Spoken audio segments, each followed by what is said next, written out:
6 महीने के लिए राष्ट्रपति शासन अमित शाह लगाएंगे। ये पूरा खेल चल रहा है महाराष्ट्र में चुनाव होने के बाद भी राष्ट्रपति शासन लगाने का। लेकिन अमित शाह जी, मैं आपको बताता हूं, हम ये होने नहीं देंगे।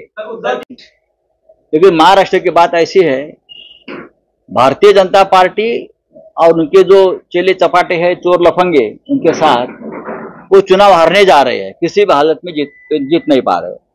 लोकसभा में ये लोग हार गए हैं, हमने हराया उनको, बहुत कोशिश की, लेकिन विधानसभा में ये लोग हार रहे हैं। तो क्या कर रहे हैं अभी मालूम है आपको?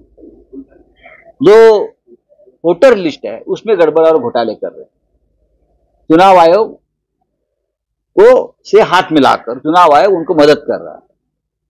हर विधानसभा क्षेत्र में जहां बीजेपी लड़ने जा रही है, लगभग 150 विधानसभा क्षेत्र जहां बीजेपी लड़ेगी, वहां वो ढूंढ रहे हैं ऐसे वोटर्स को जिसने लोकसभा में महाविकास आघाड़ी को वोटिंग किया है, मतदान किया है।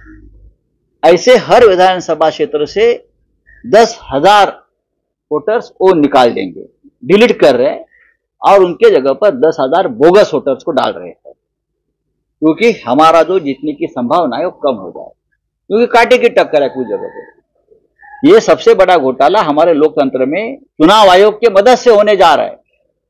हम ये मुद्दा सिर्फ देश में नहीं, इंटरनेशनल प्लेटफॉर्म पर भी लेके जाएंगे कि देश में क्या हो रहा है। ये गांधी नेहरू का देश है, ये डॉक्टर बाबा साहेब आंबेडकर का संविधान मानने वाला ये देश है। ये लोकतंत्र किस तरह से ये लोग खत्म कर रहे हैं।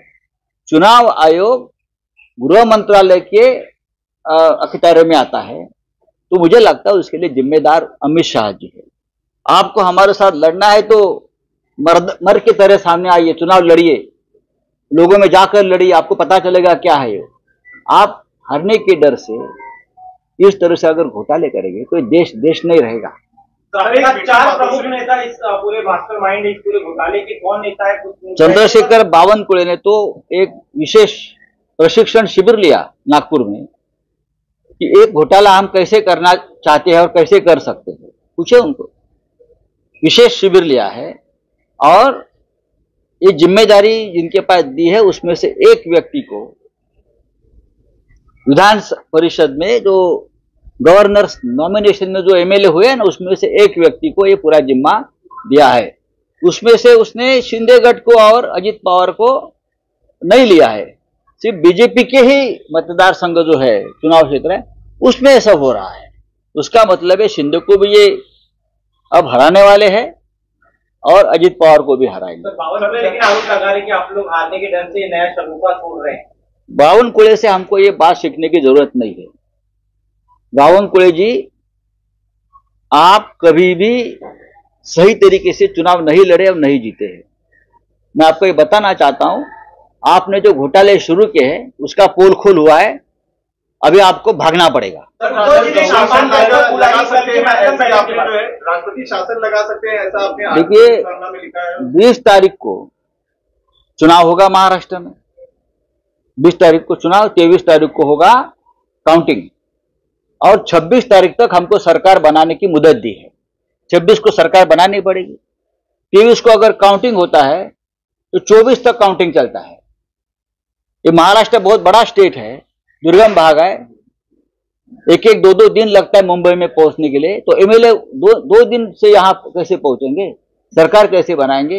ये आघाड़ी का सरकार बनने वाला है, तो किसी भी हालत में लोगों को एक साथ नहीं आना है और सरकार बनाने का या विधिमंडल का नेता चुनने का जो एक समय लगता है वो भी हमें नहीं दे रहे। फिर राज्यपाल के पास जाना है गठबंधन बनाकर, तो उससे पहले राष्ट्रपति शासन लगा दो, क्योंकि ये लोग सरकार नहीं बना सकते। 6 महीने के लिए राष्ट्रपति शासन अमित शाह लगाएंगे। ये पूरा खेल चल रहा है महाराष्ट्र में चुनाव होने के बाद भी राष्ट्रपति शासन लगाने का। लेकिन अमित शाह जी, मैं आपको बताता हूं, हम ये होने नहीं देंगे।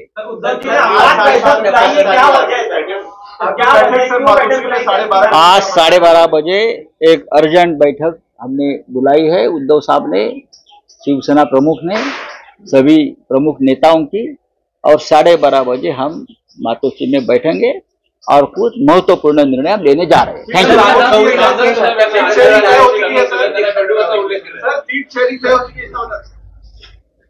अशोक